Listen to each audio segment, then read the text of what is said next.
the internet, Donna here. I wanted to talk to you a little bit today about getting the ball rolling. Now, of course, that doesn't have anything to do with my hair being, having a Trumpish mind of its own today. Look at this mess. Woo!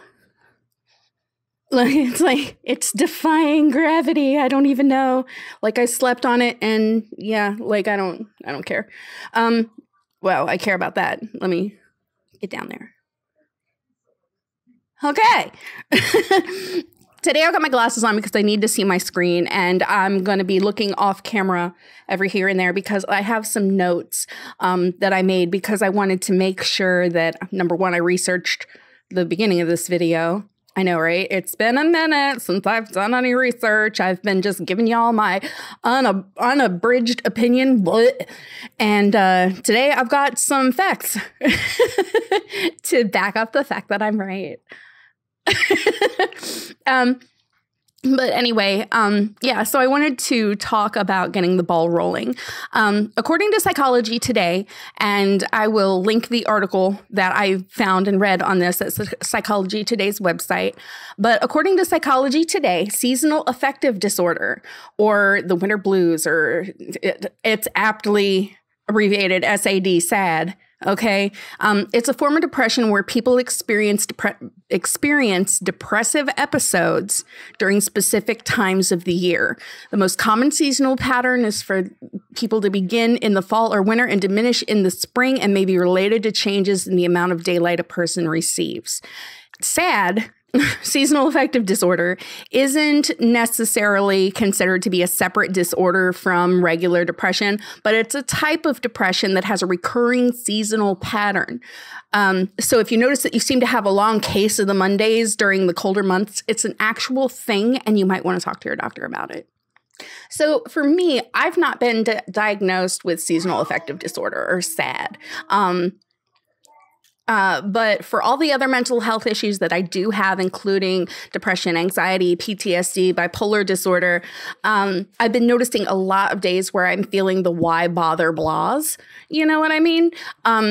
Even taking so little interest in my life as to just think to myself, I should just chuck this day and take a pill and go back to bed. Now, granted, a couple of months ago, that would have been more of a suicidal thought than I take a pill and go to bed type of thought. So there's an improvement, but it's still not ideal. Now, for me, I've been having a day like that since New Year's Day. So more than 24 hours now. And it's been really tough until up until a few hours ago to climb over that giant heap of hating myself for my why bother attitude and find some purpose for my day. Yesterday it didn't happen. Today it kind of did. I'll get into that. But it started with something small. I did a small thing, and then I did another small thing. And then I started feeling better about myself and committed to a bigger thing to make me feel better about me. And it's kind of still going. That's why I'm sitting here making a video right now. I've sat down in front of this camera at least a half a dozen times in the last 36 hours, turned it on, had something I wanted to say, figured, what the hell am I doing? And turned it right back off again. It's been annoying. I've been annoying myself. Yeah, of all the other things in this world that can annoy me, I am my biggest stressor right now.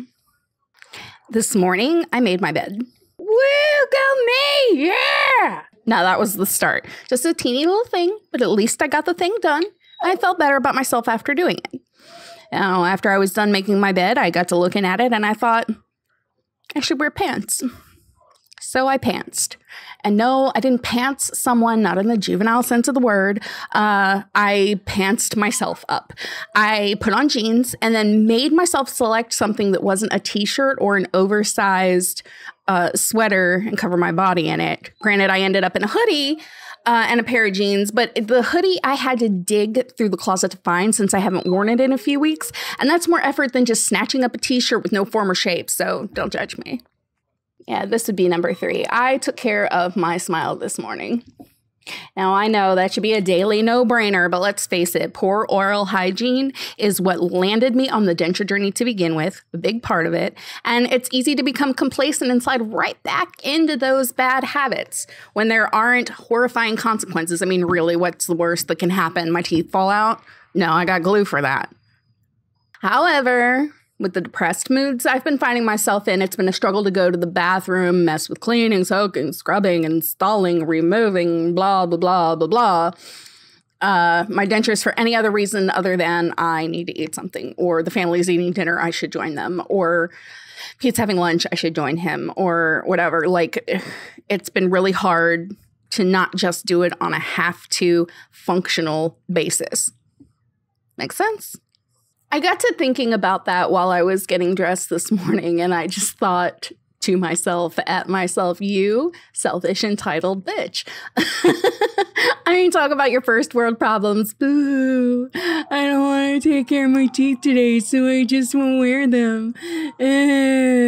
That is not how we get used to them. This is not how we walk along the denture journey that we started when we got all our teeth pulled, and not how we set a positive example for our kids, our grandkids, the denture community, whoever else might happen to be watching. And I have put myself in a position where a lot more people are watching than what's just in my house. So I got good and pissed at myself. I went into the bathroom, I brushed my teeth, I put a little adhesive in the upper, I put them in, and then I gave myself one of those fuck you, mom, teenager smiles in the mirror, you know, like, and then I flipped myself off and then laughed at my own level of crazy because I realized just how freaking ridiculous I was being. Like, man, I want to take care of my teeth when you do it anyway. See, are you happy now? It's ridiculous, right? Since I bothered with pants, I offered to go get donuts for the fam. Not usually a big deal. Not a big deal by regular daily standards, but usually a Tuesday morning would be spent hiding in my house after dropping the Pete off at school in my pajamas. So why not go flaunt my jean and hoodie wearing sexiness around the local supermarket?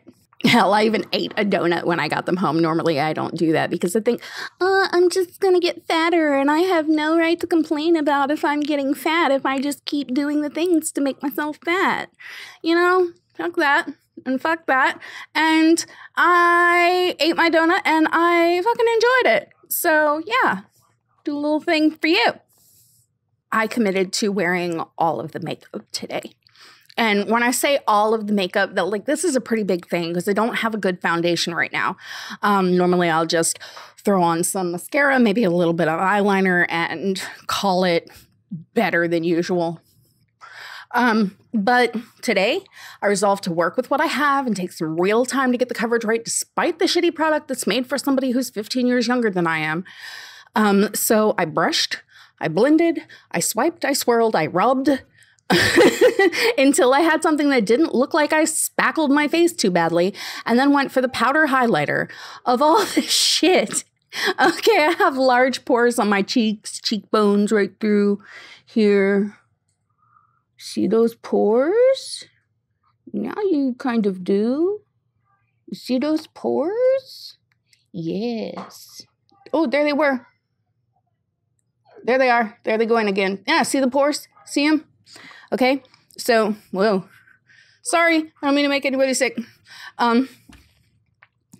Yeah, so why the hell would I want to make the skin around those pores shiny and draw attention to them? Why in the world would I want to do something like that? Because I'm in my own house and not likely to go out again today.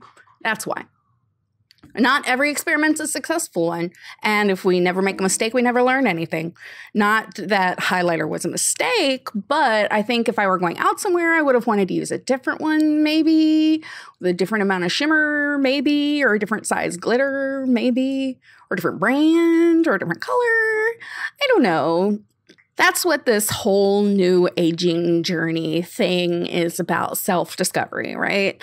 And figuring shit out for myself. And yeah, I mean that in two words, myself. Not figuring things out on my own necessarily, but for me, so that I can know who I am and what I'm supposed to be doing, what works for me. I sound so selfish right now, but that's okay. I'm okay with that. I mean, does that make sense?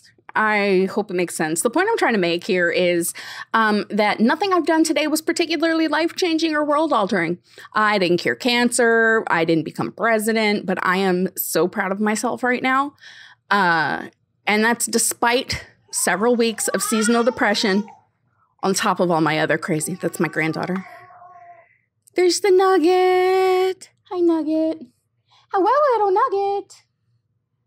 Hello, little Nugget. Hi, pretty. I think what I want to end up saying is do a little thing for you today that you don't feel like doing.